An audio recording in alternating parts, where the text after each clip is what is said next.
I've been outlining the story today, but I'm still going to write. My baby daddy stole my Ultima and pregnant by my granddaddy's boyfriend from Memphis, live in Arkansas now. Oh, okay. Oh, yeah, you got to get out of Arkansas, though. What's up, Danny?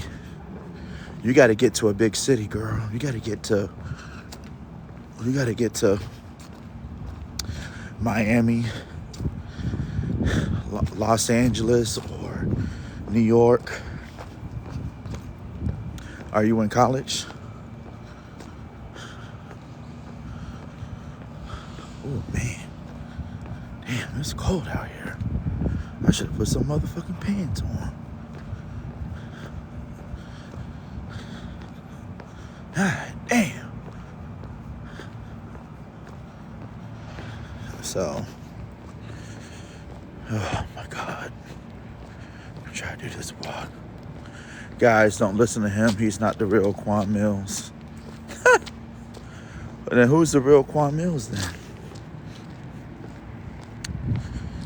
Oh my God, it's so cold.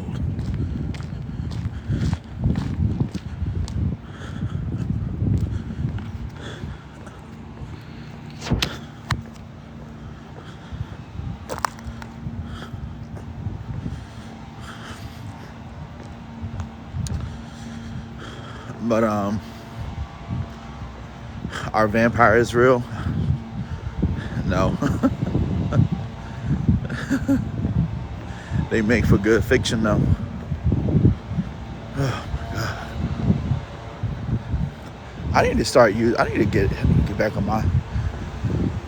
my facial routines and shit. But how you guys feeling though? How you guys feeling? How are you guys feeling?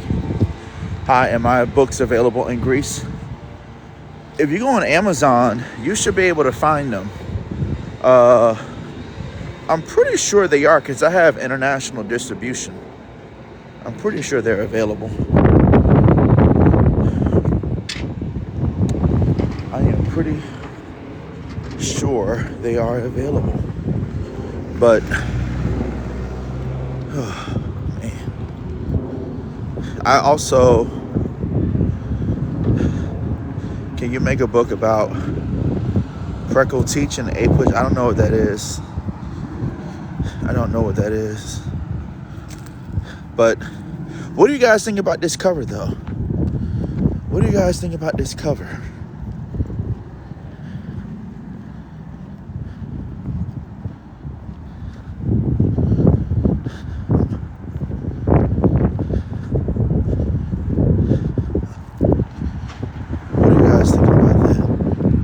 Oh, AP US History. Oh, and pre-calculus. Oh.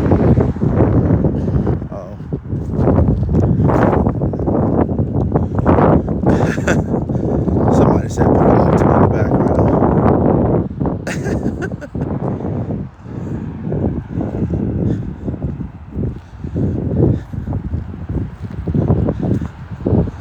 Somebody brought me up into the slim. Oh my God. Why are they still talking about this? What did she even say? Can you make a book about questioning your boyfriend's homeboy? Yeah, I could do that. I could definitely do that. Me and my boyfriend love this whole garbage in the crib. You're a genius. Oh, thank you so much. Thank y'all. They said when you told people to lose weight, it wasn't a problem. What do you mean?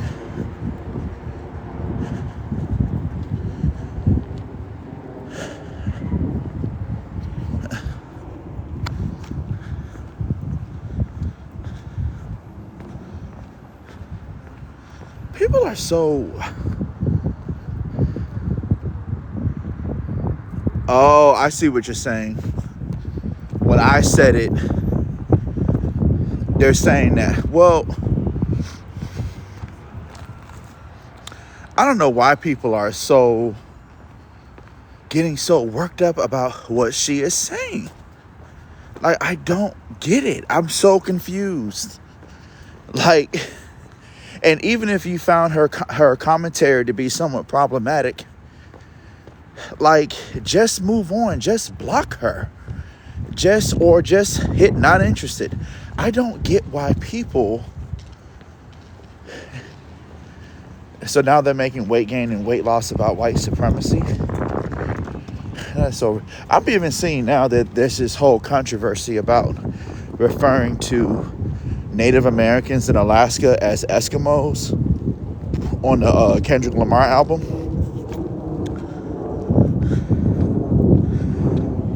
Finding out you're actually intelligent and write these types of books is wild. Why would that be wild? How do you write your ideas? I just come up with them, to be honest with you.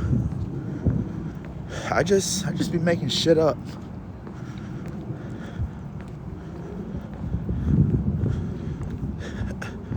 The social justice on this app is so unrealistic. It is. I'm like, what the fuck? Oh my God. People feel the need to have discourse about everything. Exactly. And you know, the funny thing is, I kind of got caught up in that. Like, even with my books, somebody asked me, what's my next masterpiece? Let me pull it back up.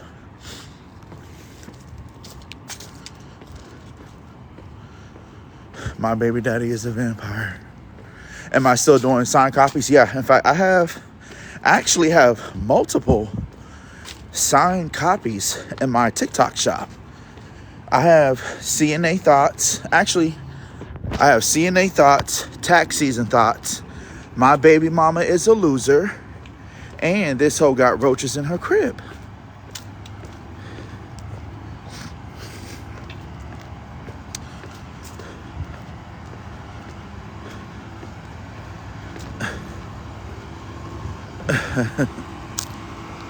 So, yeah, I don't have any thoughts about Trump's tariffs because I don't know anything too much about it other than he plans on imposing a 25% tariff on Canadian and Mexican goods. But we shall see. I mean, shit. Is this AI generated? No, it's not. But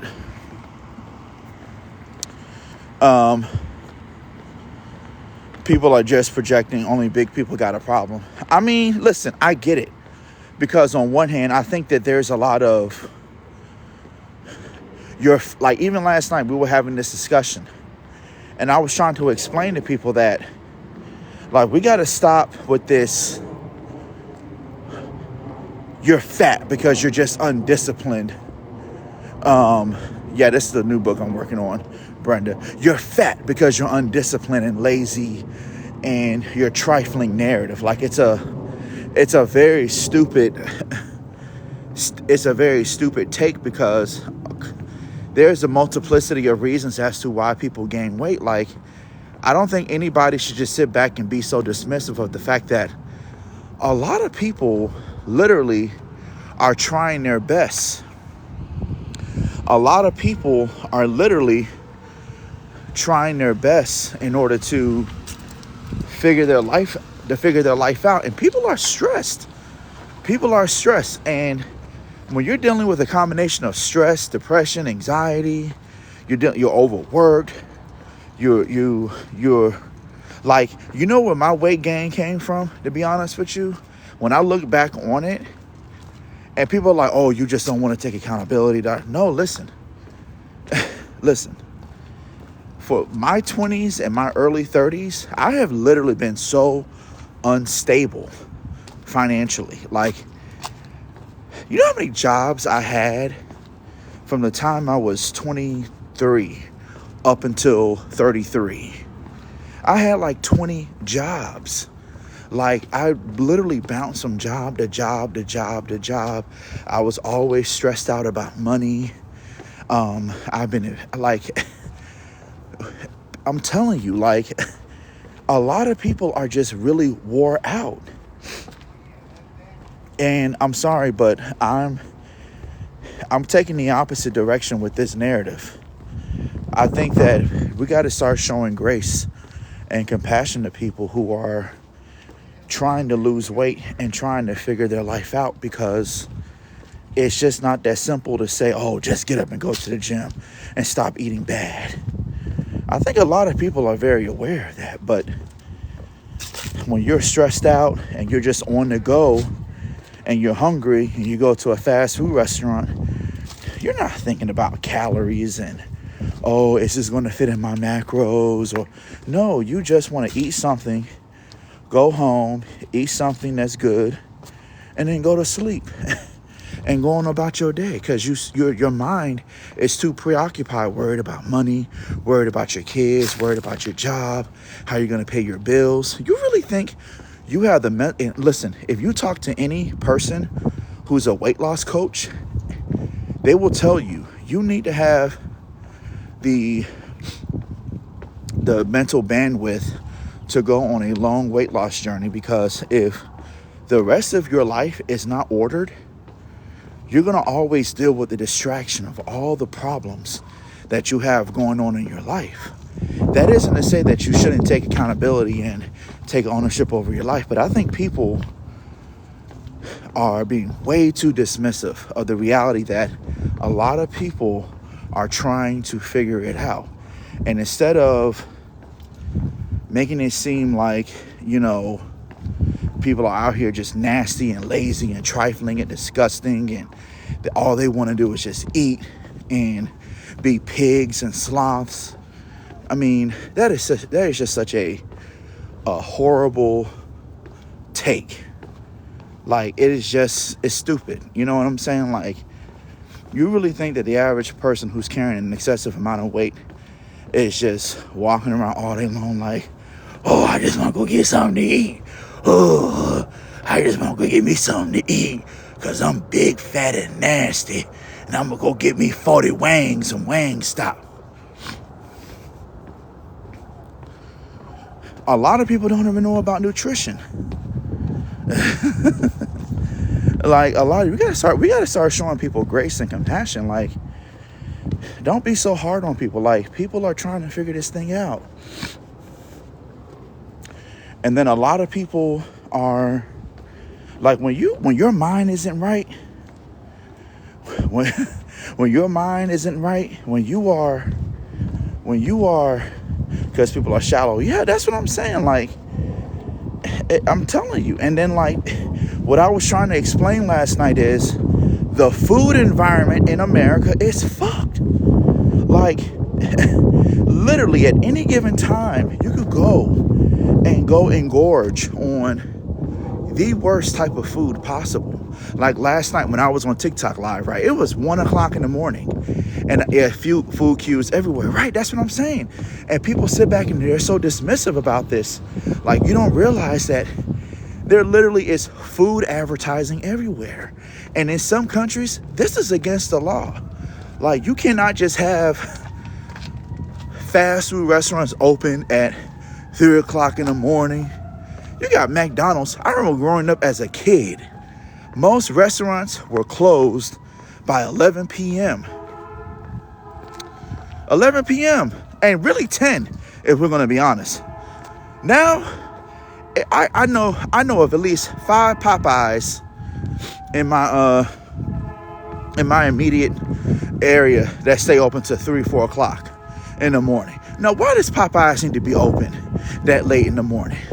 Who the fuck is gonna go get a damn 3-piece? People also discount the correlation with obesity and poverty. Exactly, because that's exactly what I was talking about last night. Is the intersectionality between obesity and poverty. A lot of people who are heavily reliant on food stamps, they're going to these grocery stores and they're loading up on ultra processed foods. You see this all the time when you go into Walmart. People got carts full of cereals and cakes and cookies, chips and whatnot, and they don't know. Like, they don't know anything about education. Not to mention, this is the other important thing. The food is deliberately made to be addictive. So how can you really blame people for eating this shit when these multinational food corporations are deliberately engineering the food to be hyper palatable, to be addictive. How do you do that? Is crazy. But people are so dismissive of this. It literally is a drug on the brain. Like, a lot of these ultra processed foods literally rewrite the wiring in your brain. Literally changes your brain chemistry. Like, it's crazy. I don't know why people are just so dismissive of this. Like, it's so crazy to me. So, I don't know why people are just like, listen, show some people grace and compassion. You know, I mean, granted, I'll be coming on here talking my shit, but I'm not gonna keep doing that. After a while, that's just a horrible take. It's just stupid. And really, it's not even just horrible. It's just stupid. It's just uninformed and unintelligent. I mean,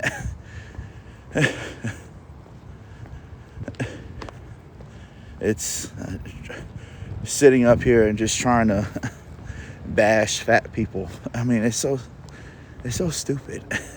After a while, it's like, okay, we get it.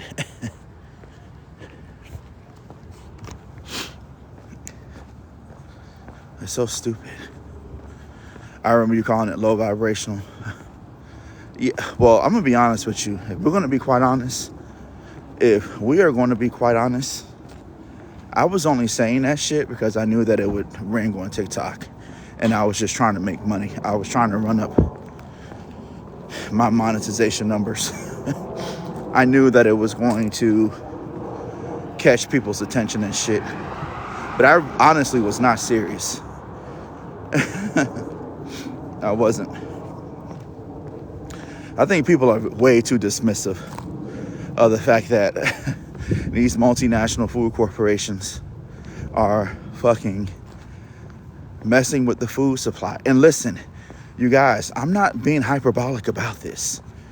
You got to know that these corporations are a part of very powerful trade associations and lobbying groups. And with RFK being nominated to be the new Health and Human Services Secretary, granted, he says some crazy shit, but he ain't that crazy. He ain't that crazy because he's been trying to hold them accountable for years. And listen, one thing that people don't realize, you do know that RFK was an environmental lawyer. Like, he took on polluters and manufacturing companies for contributing to massive amounts of environmental pollution. And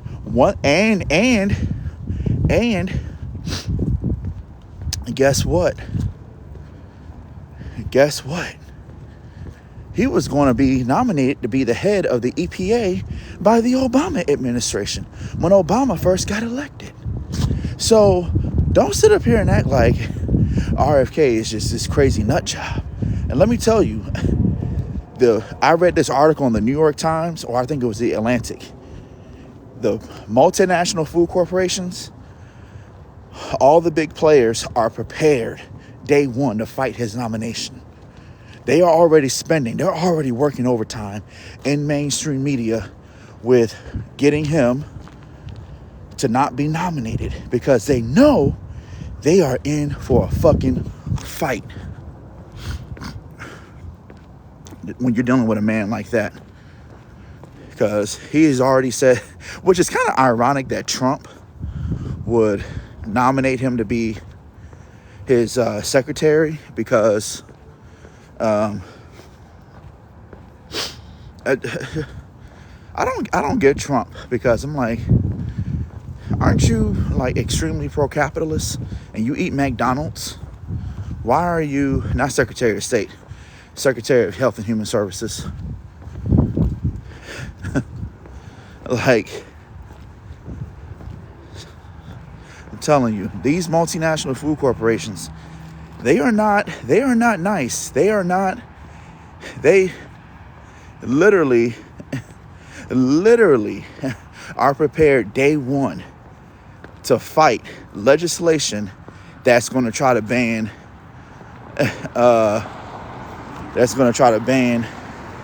additives and ingredients. And I'm telling you,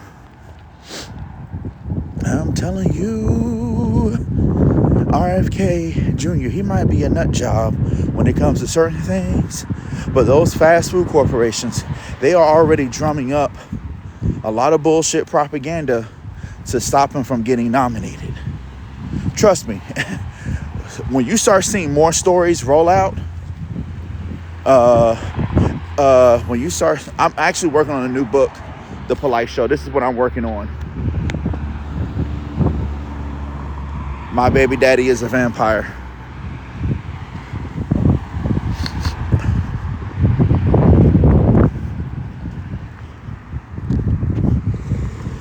My baby daddy is a vampire.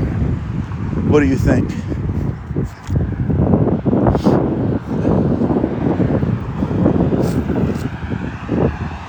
My baby daddy is a vampire.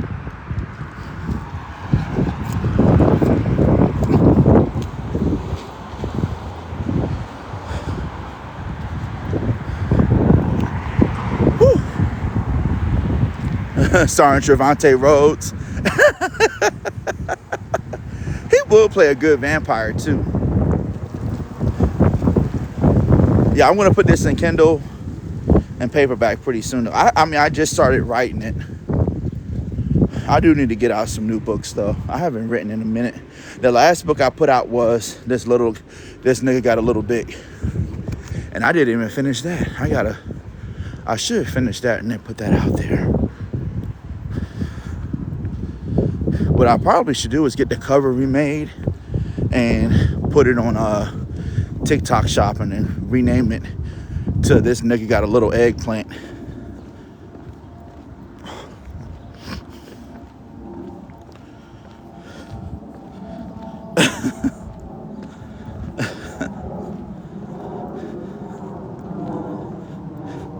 By the way, your books are very popular in the Florida Department of Corrections. Really? That is so crazy to me. Are you talking about like Quan, K-W-A-N? Because see, I'm thinking people are getting me confused with him. Because he's been around for a minute. He's been publishing a whole bunch of books too. Or Quan Millz.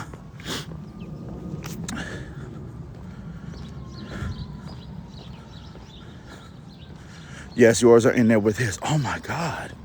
That is so crazy. Well, shout out to them inmates. Free them. Free them. Shout out to the Florida Department of Corrections. Freedom, guys.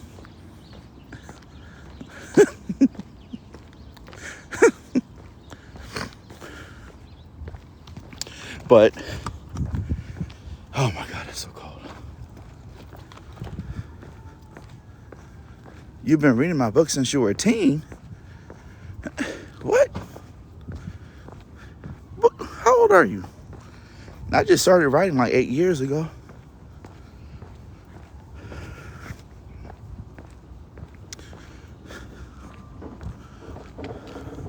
I'm in this splendid white neighborhood.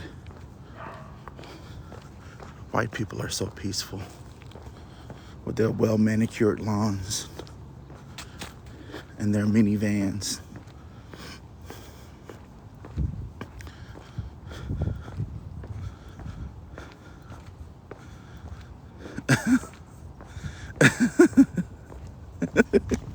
It's somebody's a black neighborhood if I'm there now. No, they're gonna move out. I'm like, oh my God, honey. I saw a black guy walking down the street the other day. Let's go ahead and call the realtor and just get this house for sale. Oh my God. They're moving in so quick and fast. I didn't even know these people could even afford to live over here. Oh my God.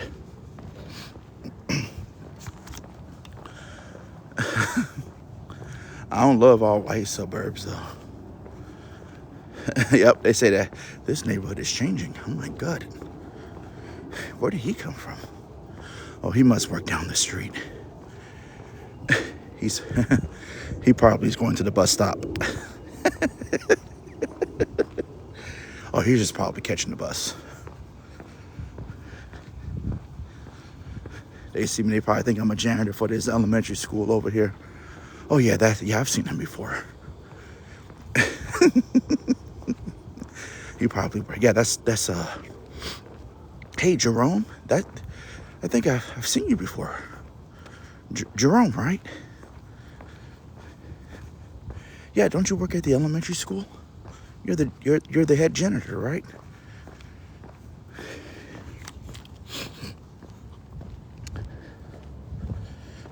Jerome, Tyrone, but anyways, guys, how you guys feeling though? How you guys feeling, man? Man, it's about to be Thanksgiving. Somebody asked me if I eat chitlins. I tried that shit twice. The first time I tried it was back in 2015, and it was at my wife's aunt's house, and I tried like a little small smidgen of it, and I didn't think it was all that bad. So a couple of weeks later, my wife and I, we went to New York City, and we went to Sylvia's in Harlem, and they had chitlins on the menu.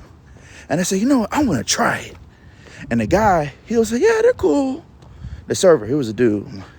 He said, yeah, they're cool. My dad likes them. So he pulls out a plate. He brings out the plate of chitlins. And I start eating them. And next thing you know, I wanted to gag. That shit was so nasty. Like them damn doki noodles. That's what it tastes like. That and oxtail. I don't know why people eat oxtails, but oxtail tastes like cow booty meat. Because that's really what it is. Think about it. The tail is literally sitting on top of the ass. Literally, that tail is literally sitting on top of the asshole of a cow. And all they do all day long is eat and shit. Eating shit. And all that, and think about it. All them damn dookie molecules is literally seeping into the meat of the oxtail. That's why it got that flavor to it. You eating, think about it. That dookie, the dookie molecules is literally seeping into the meat of the oxtail. That's why I got that flavor to it. So y'all like dookie. Y'all like to eat ass. I'm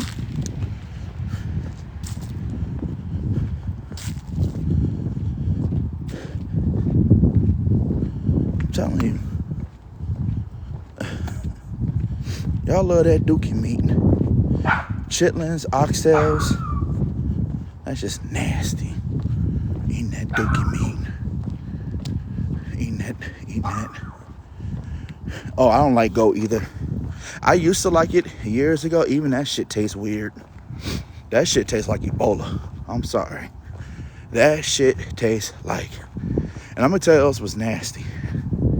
And I'm going to sound like a racist saying this, but African food, and that motherfucking goosey soup or with fufu, that shit stank. That shit smell like boo-boo too. That shit smell like spicy boo-boo.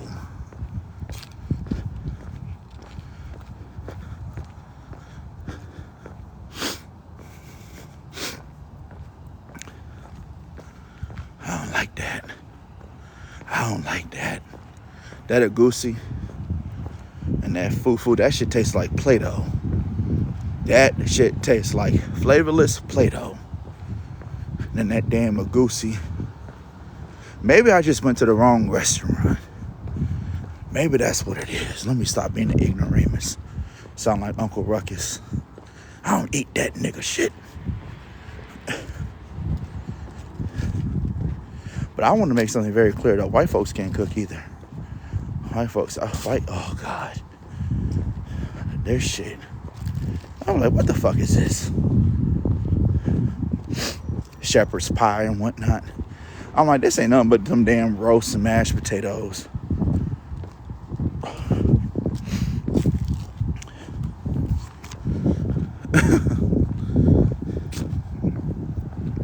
Eating damn casseroles and shit. Have I ever had Haitian food? Actually, I have not, and I've been curious to try it too. Like, I do want to try soup jumu. And what do they call the pork when they with those chunk pork, the pork chunks, whatever they call it? I forgot the name of it. And that black mushroom rice. I do want to try it though. I don't think we have Haitian restaurants in Chicago. We might have one. It's probably somewhere on the north side, I bet. What's suya? What is that? Griot. That's the name of it. Griot.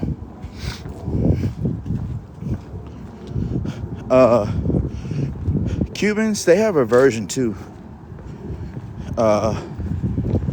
They have a version of the fried pork. I forgot what they call it. I think it's oh my god. What do they call it? What do they call it in Cuban food? It wouldn't call it puerco frito. They wouldn't call it that. They would call it, I forgot what they, oh, I know. Masas de puerco. That's what they call it. Masas de puerco. Now that shit is good too. Masas de puerco. You said, friend, slow down, catch my breath. No, it's cold as shit out here. Baby, I'm in Chirac. It's like 40 degrees outside and I got on shorts. Oh my God, it's really cold. I should have put on some damn pants.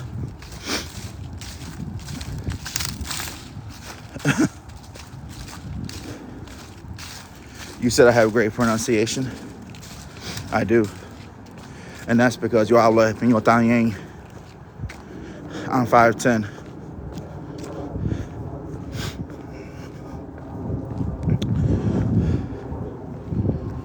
I think I might end up moving back to Miami. I do miss Miami low-key. Chicago kind of low-key sucks. I'm by the lake. The real feel is 32 over here. Yeah, and it's going to get colder this week. At least the sun is shining. It's been way too cloudy. I know. But you know what? I'm going to say this. I'm actually glad it's cold because this summer in Chicago was very alarming. It was way too hot for too long. I was actually getting kind of nervous. I was like, damn, this global warming shit is really real. I'm like, nah, where the fuck the cold weather at? You know, I've been in Chicago now for over 15 years. And let me tell you, when I first moved here,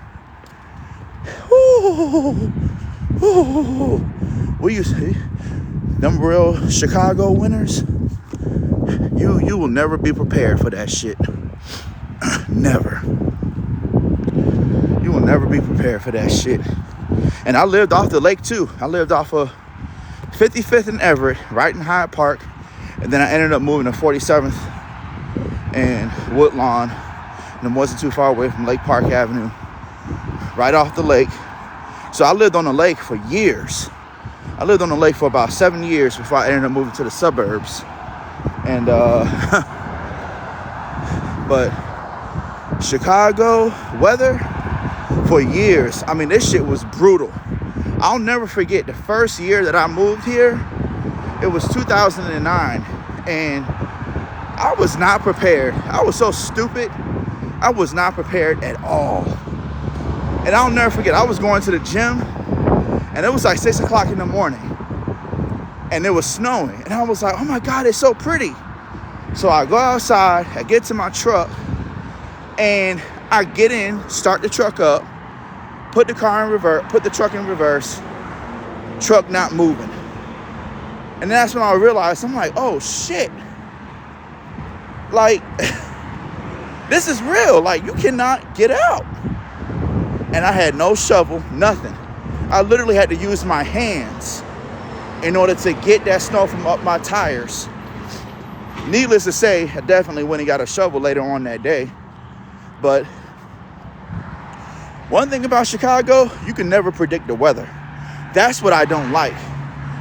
And what people don't realize is Chicago has the type of weather where it is such a fake out. Like, you can have a day where it is like sunny, the sun is out, there's not a cloud in the fucking sky, but it's like negative 20 degrees outside. Ice. Everything is just ice.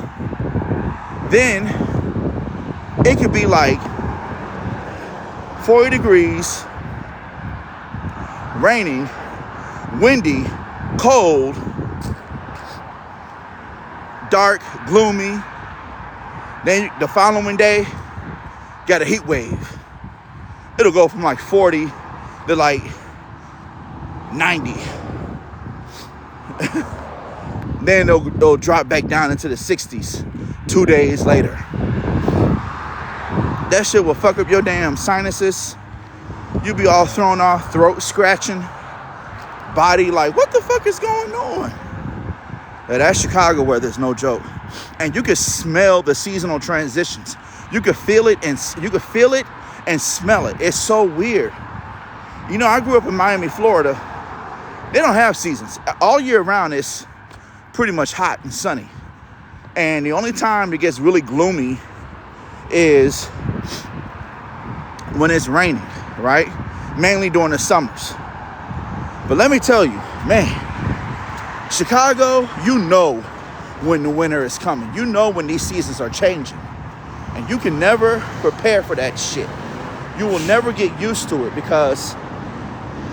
And then you got to have all your coats, your jackets, your damn gloves, scarves, scullies. You got to have all your shit prepared because you fuck around, you go outside and you think, oh, okay, you know, nope. Your ass will turn right back around.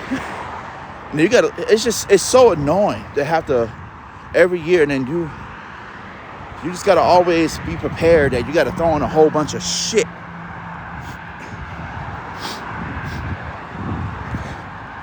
And it's such a fake out because what ends up happening is when spring comes to an end and then we get summer and fall, you kind of live in this world where you think like, okay, this is like, you don't realize, no, this eventually is going to come to an end. It eventually is going to get cold all over again. And your ass is going to be freezing. The transition can make it hard because you can accidentally overdress or underdress for the weather. Somebody also asked if, you forget for a second. Exactly. Like, you really forget. Oh, shit, yeah, I forgot. It is. Yeah, it's Chicago. Like, yeah, we live in Chicago. It is going to snow. It is going to get very cold. It is going to get very nasty.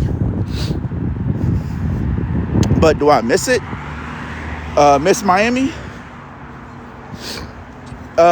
Wait. Somebody asked, do you miss it? You asked me if I miss Miami? Yeah, times like this, yeah, I do. I actually prefer California weather, to be honest with you. Miami could get very, very nasty humid. Very nasty humid. I mean, humid to the point where you feel like you're about ready to pass out. Because the humidity will make it seem hotter than what it really is. Like, Miami truly is a jungle. California, to me, has the best weather because at night it really does cool down. But in Miami, it could be 11 o'clock at night and it will be like 85 degrees outside. You'll be like, what the fuck? I haven't been to Vegas. I only went to Vegas as a kid, but yeah, Florida weather is not. And then you got hurricanes. That's the other thing too. Like, at any given moment, every year, you got to prepare for the possibility that a big, massive hurricane could come and literally wipe you off the map. So, yeah, no. California, LA, I like LA, but the only thing I don't like about LA, and I've gone to LA, I damn near lived there back in 2019 because I was going there like every other week. Los Angeles is kind of dirty. And everybody looks like they haven't bathed in like 3 or 4 days. I don't know why people look like that there. But I prefer Orange County though, because I need to be around the white folks. I'm tired of you niggas. I'm tired of you niggas.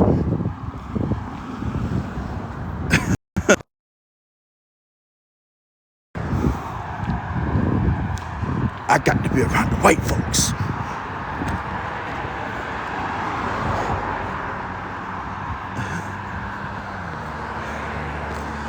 I went to San Diego for a day trip. I wasn't all too impressed. Maybe I need to go back. I like the idea of going to California, but I'm gonna be honest with you. It is so unnecessarily expensive there, to be honest. Like, actually, you know what? No. Because North Hollywood and Pasadena and like the Valley, it's not that expensive. I mean, it's like any other city, because I think you could get an apartment like in North Hollywood for like $3,000 for like a 2-bedroom. I mean, that seems pretty fair in my opinion.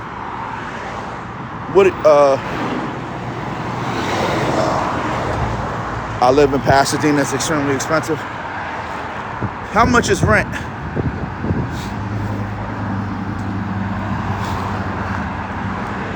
And the economy there is falling apart because Hollywood is pretty much going to shit.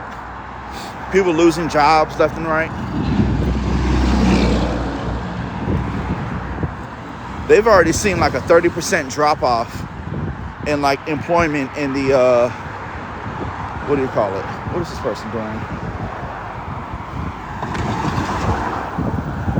They've already seen like a 30% drop off in jobs in Hollywood and shit. It's so expensive there for no reason.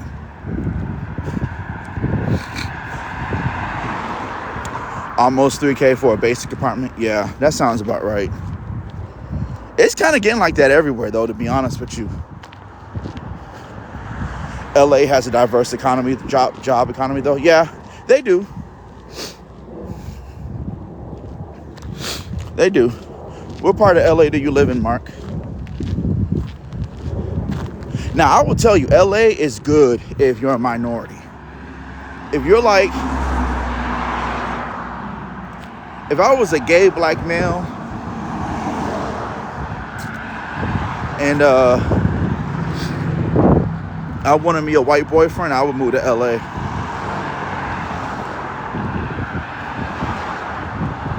That's like the perfect place to just like live your life and be unbothered.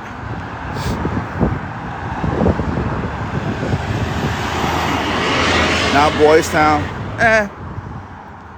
I mean, I guess, but Boys Town, Chicago, I mean, it's such a small area. LA, you could be yourself anywhere, pretty much, for the most part. Or if I was a woke, young, millennial, Gen Z black woman,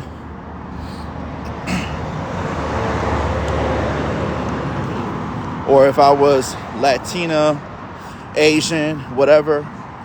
Like, it's a very big melting pot where it almost feels like everybody is kind of like, the only thing is you can't be conservative. I hate to hear you, but that's where I'm going with this. So LA, it's pretty in your face that everything centers around liberal politics. And you will get reminded of that pretty quickly being in Los Angeles, that, you know, it's very akin to Chicago, because Chicago was kind of like that too, but Chicago still very much has certain like elements to it. Am I trying to reach Republicans and MAGA? No, I'm just saying though that like if you're somebody who is of that persuasion, like if you're a moderate, conservative, Republican, you are going to find LA to be very, very, very hard to navigate, because the other thing is, depending on what you do professionally, like politics really does matter there. Politics does really matter there, and especially if you're navigating like the entertainment industry, that it definitely does play a part. It's not going to be like outright and overt, but it's spoken enough to where it's like you can't just go out there and just have certain opinions and think that you're going to be able to get or navigate the higher echelons of. But you know what? Let me just say this. Somebody said, I'm happy that Trump won. No, I'm not. Who said that? You just put words in my motherfucking mouth. I didn't even vote. But,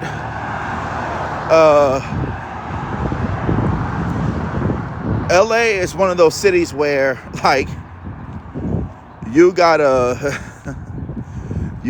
just gotta be open to a level of diversity that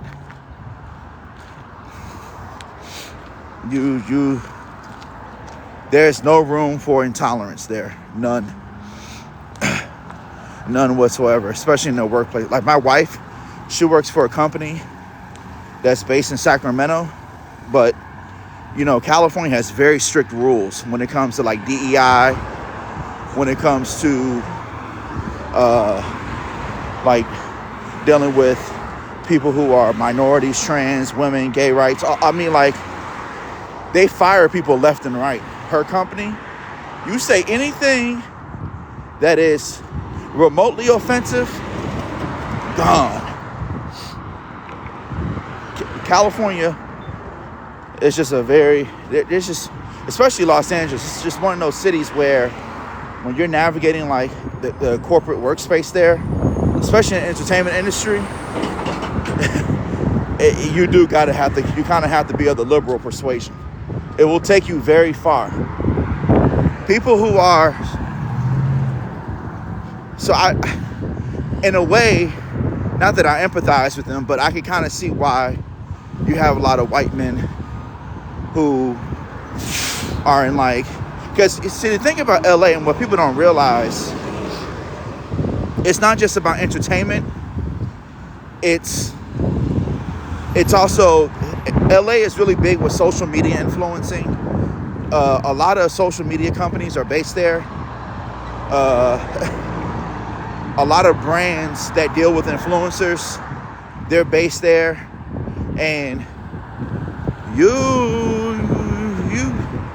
pretty much, you got to play the game. It's all about, you know, saying all the right things and, you know,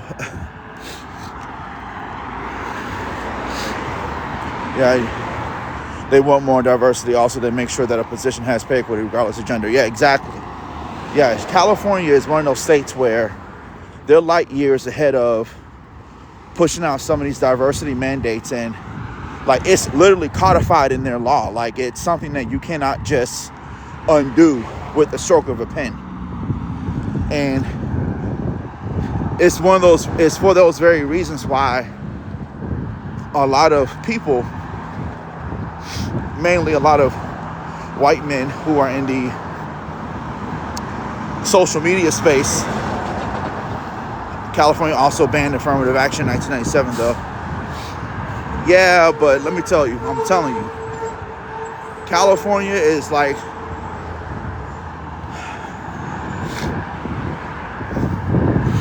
that's one of those states where I'm telling you, like it's like my wife, because my wife works in HR and she deals with this shit day in and day out, and some of their mandates and policies, I'll be like, damn, that sounds intense.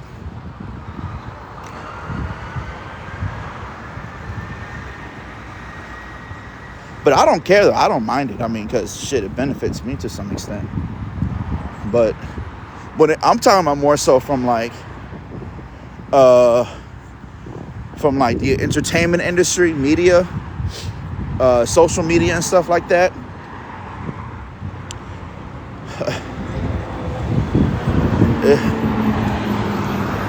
You're navigating those social circles. You get seen as the guy with the weird takes.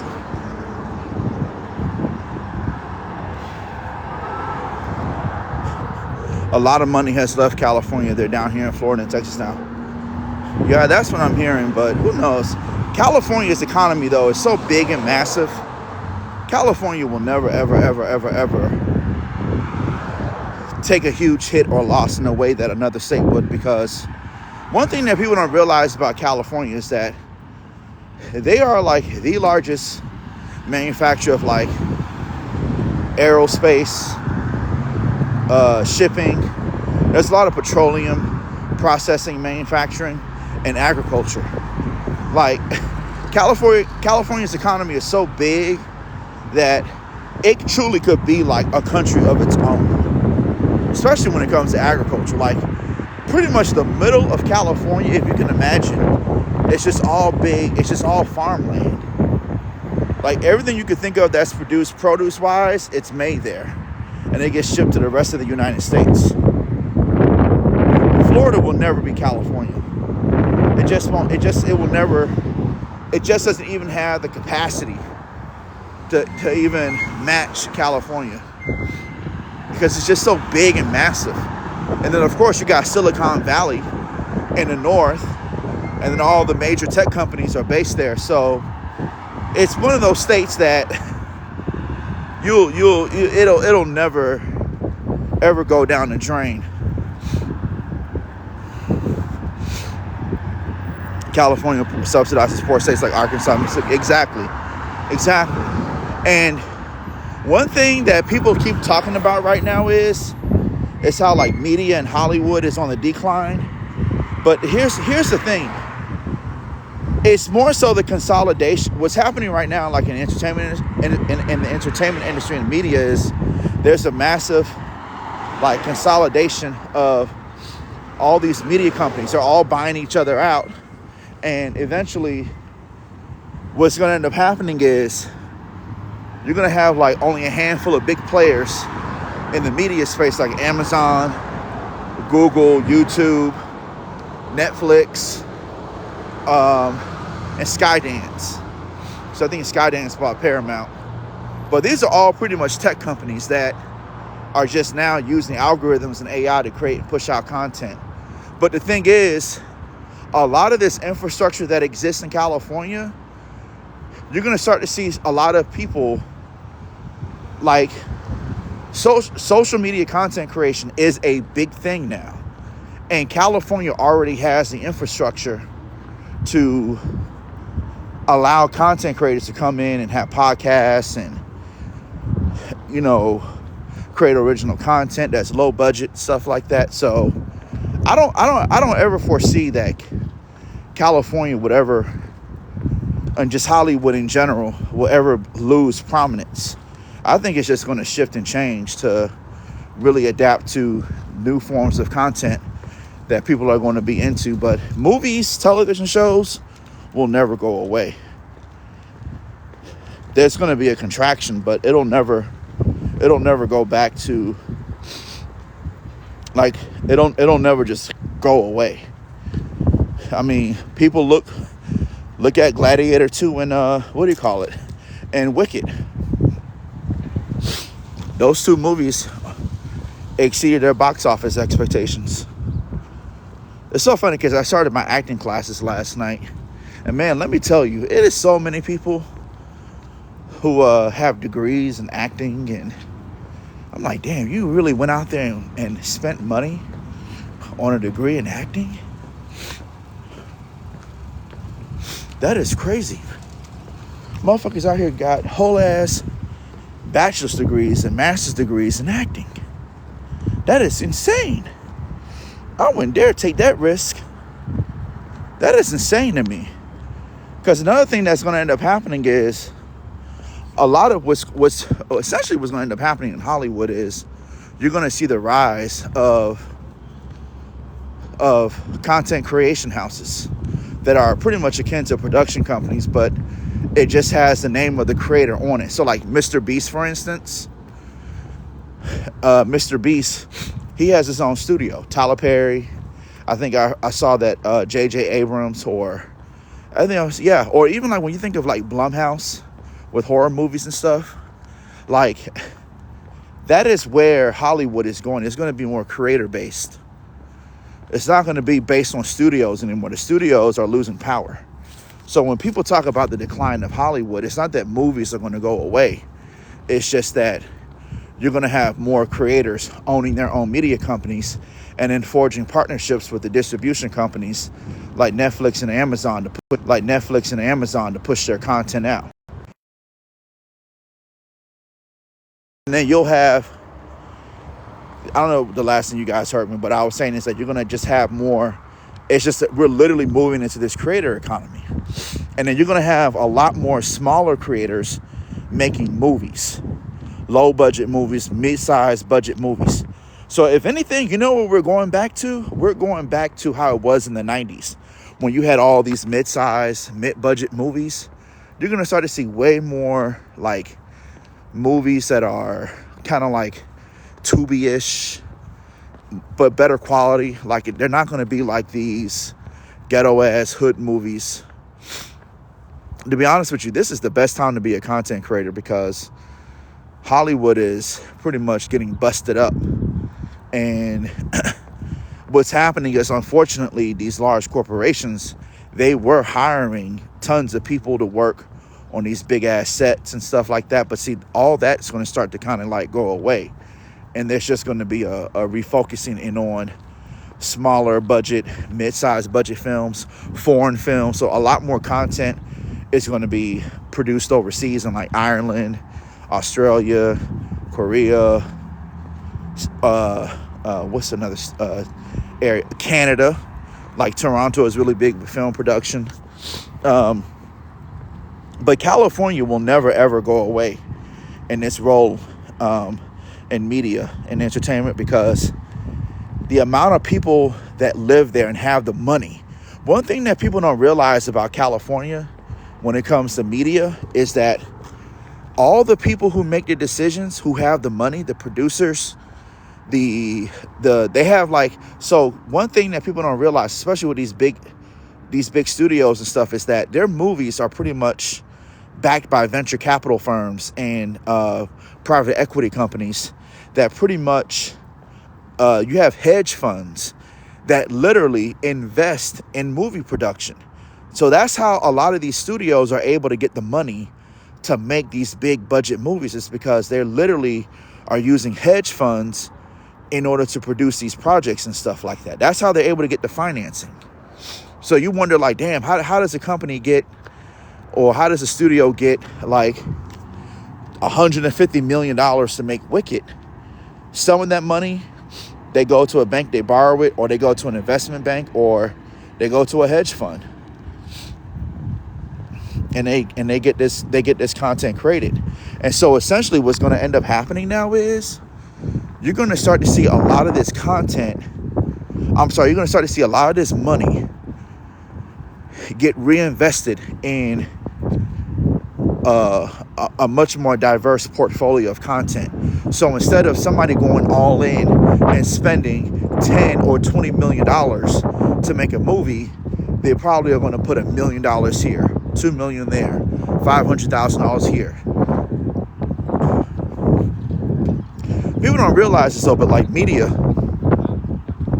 it's like flipping real estate.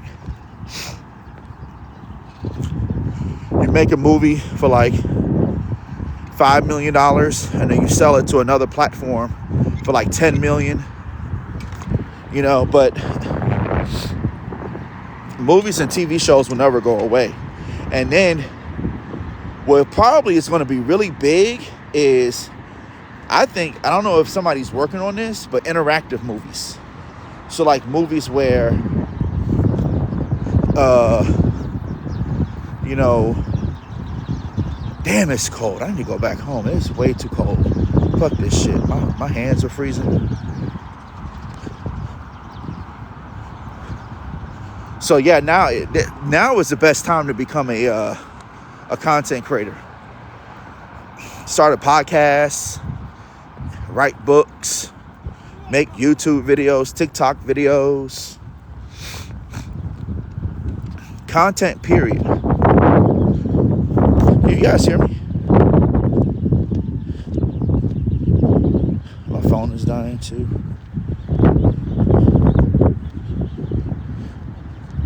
Quan, what about the corn industry? Is it dying? I don't know too much about that, but what I will tell you is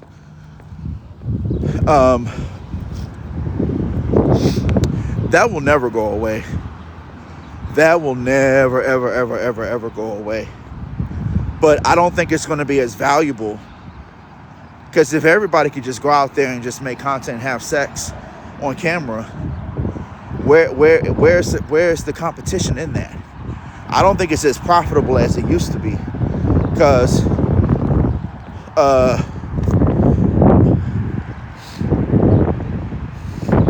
it's not profitable. Then it's hard to market.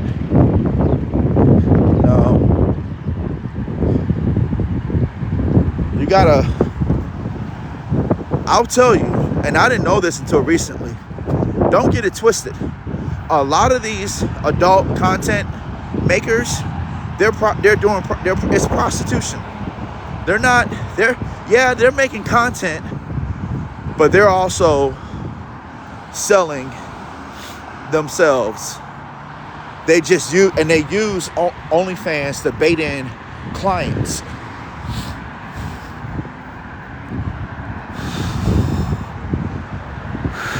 Yeah, it's just a way to market themselves.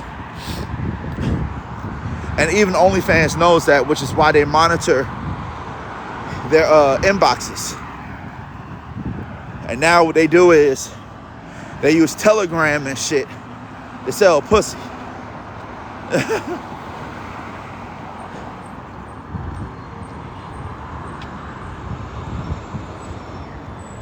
Like,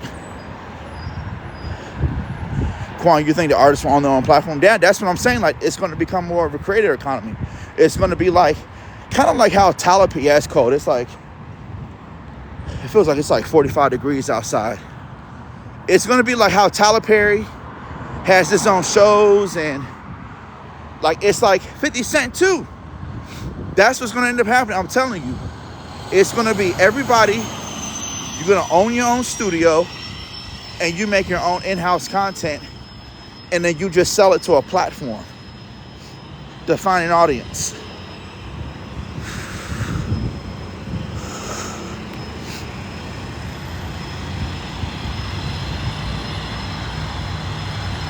I've seen a few porn stars on List Crawler in Chicago doing Exotica. You go to that? I've always been interested in how, if people actually go there and like, do they end up? That's crazy though. Like,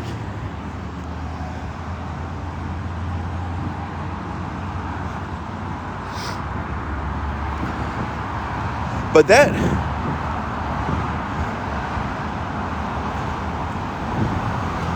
you're in Chicago, but people, they literally be lining up to go to that. And then they be doing real nasty, freaky shit afterwards in them hotels. I bet you there's so many STDs and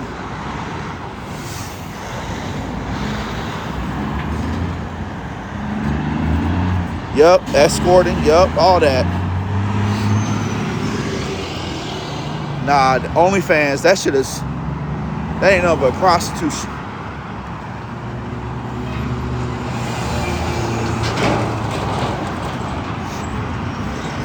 But you know what? I can't knock the hustle. You got to get it how you live. I don't have anything against that, to be honest with you. I think at this point, it's very stupid for the government to not at least take the proactive steps in order to really regulate that. Because if people are already doing it, why not figure out a way how to make it safer? You know what I'm saying?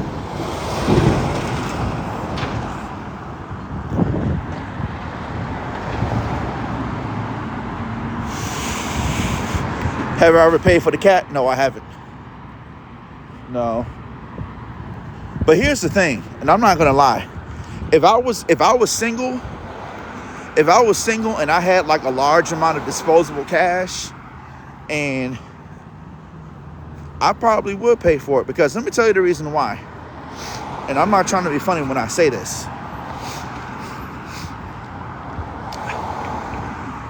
I think in today's modern society, I think marriage and relationships are just really overrated, in a way that I'm not saying having a girlfriend or a boyfriend is a bad thing per se. It's just that I think if you're somebody who is like, if your sex drive is very high, it's going to be hard for you to maintain a normal monogamous relationship, especially if you're with somebody whose sex drive isn't just as high.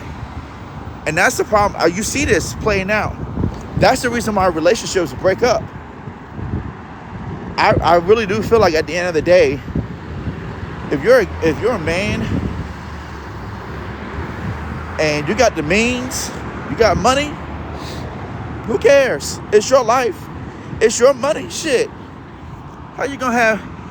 And listen, people are already doing it. They just fake the funk. No man, listen.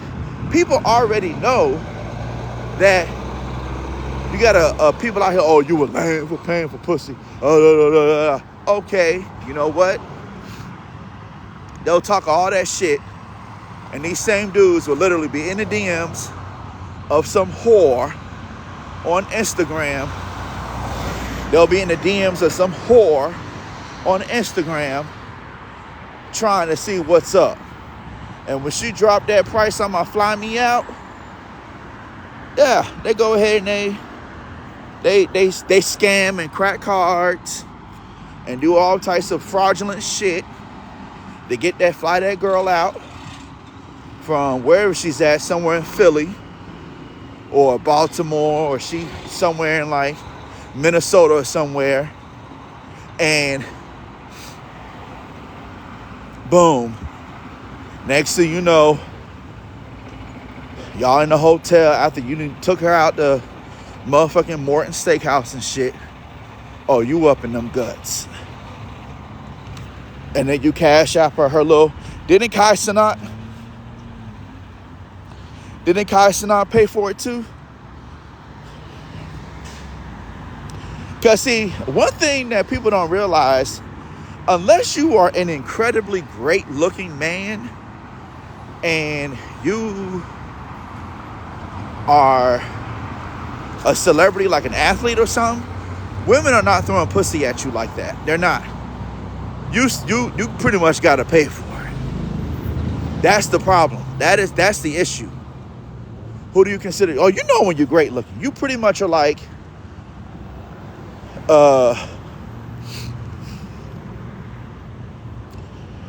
you're a good looking would be like you're a Chris Brown or an Usher. Like you pretty much a pretty boy. Like Chris Brown, Usher, like pretty much the rule of thumb is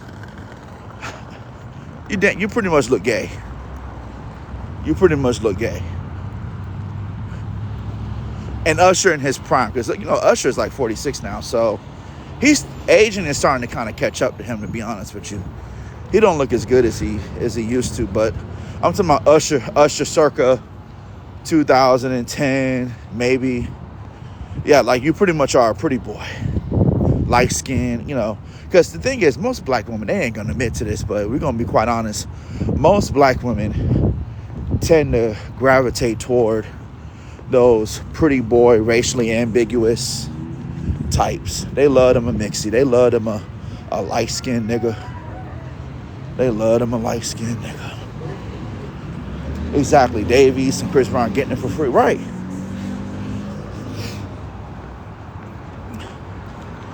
Well, I'm not saying he looks gay. I'm saying, though, that like, he looks... But see, don't get it twisted. Dudes like that, I'm telling you, it'd be those main dudes who... Those be those... And be those trade types. Those be those types that be on Twitter with them ski masks on, getting sucked off by those old men, or getting sucked off by other gay men and stuff. I'm telling you, don't get it twisted. It was actually, it's so funny because it was a girl. She said this too. She was on TikTok and she said this. Her video, I should find that video, but she said, it was a warning to women. She's like, y'all need to leave those dudes with those big dicks alone, because she was like, those guys with those big dicks, they screw any and everything. She literally said that. She was like, they can't just keep their dicks in their pants. She was like, and they'll pretty much put their dicks in anything. And she's not lying. I'm telling you, those dudes, they be super horny. They fuck any and everything.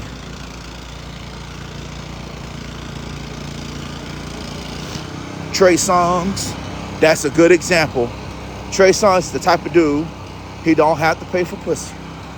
He don't have to pay for it. It's plenty of women that will line themselves up and be ready to drain the motherfucking nuts. Women like that, they literally will get drunk off them dudes' nut. They will drink that shit and get high off that man's nut.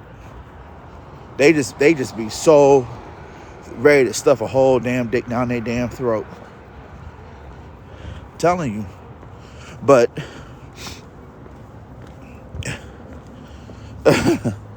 I'm telling you, for real. But if you're just a regular, somewhat decent looking guy, you gotta understand, a lot of these bitches, they got plenty of men already lined up. That's the thing about women. That's why I'm not trying to be funny when I say you can't low-key trust women as a man, because you have got, and I know y'all like, oh, here he go. He's talking this shit again. Listen, women are manipulative. Women are way more manipulative than men are. And women know that their pussy has power. That's when I talk about manipulation, that's what I'm referring to. See, a lot of guys are weak-minded when it comes to sex. And that's the problem. Women aren't as horny in the way that men are. But women know this. And they know how to use that to their advantage in order to get shit out of men. See, a guy out there, he would literally go and have sex with a motherfucking bitch that looked like a damn straight up cow. Because when I think about, like, when I was in my 20s, and I think about the type of girls I used to like I was so horny and out of my mind. Like, I think about the type of women I used to talk to. Now, mind you, okay,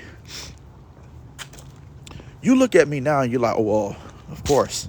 I'm talking about when I was in shape, when I was even good looking, when I was like, I literally was talking to women that I think back on it, and I'm like, damn, I can't believe I would literally even think about, I literally was almost this close to sleeping with that girl. That old fat asshole. I cannot believe that I almost wanted to fuck that girl.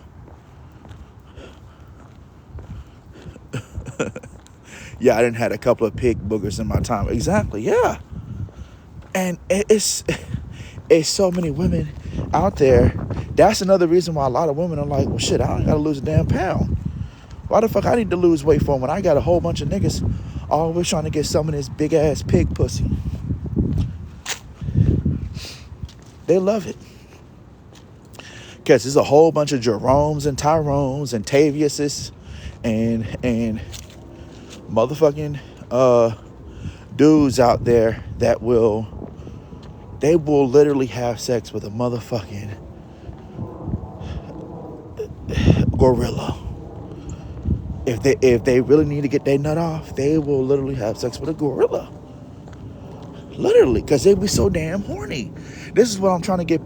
That's why I was saying in my other TikTok videos, With men, our brains are literally under the illusion of, not the illusion, but under the influence of sex for a very long time, to where it's not until you get to my age, when you're around like 30, 37, 38, 39, 40, really more like 40.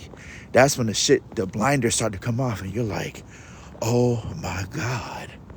Like, what the fuck?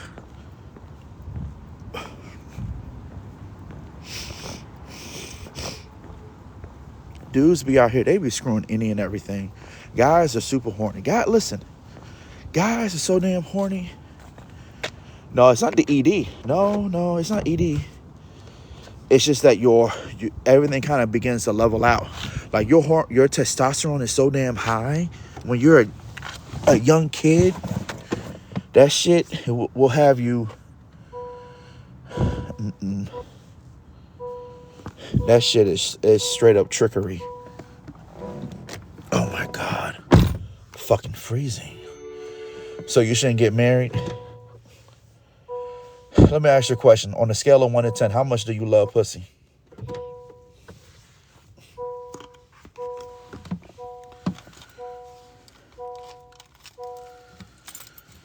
Because I can tell you right now, if you love pussy so much, if you love, oh, you're a woman. Oh, damn, my bad. Well, you still might like pussy, but still, it's different for a woman, though. It's different for a woman, though. The goal is to trick a dude into marrying you.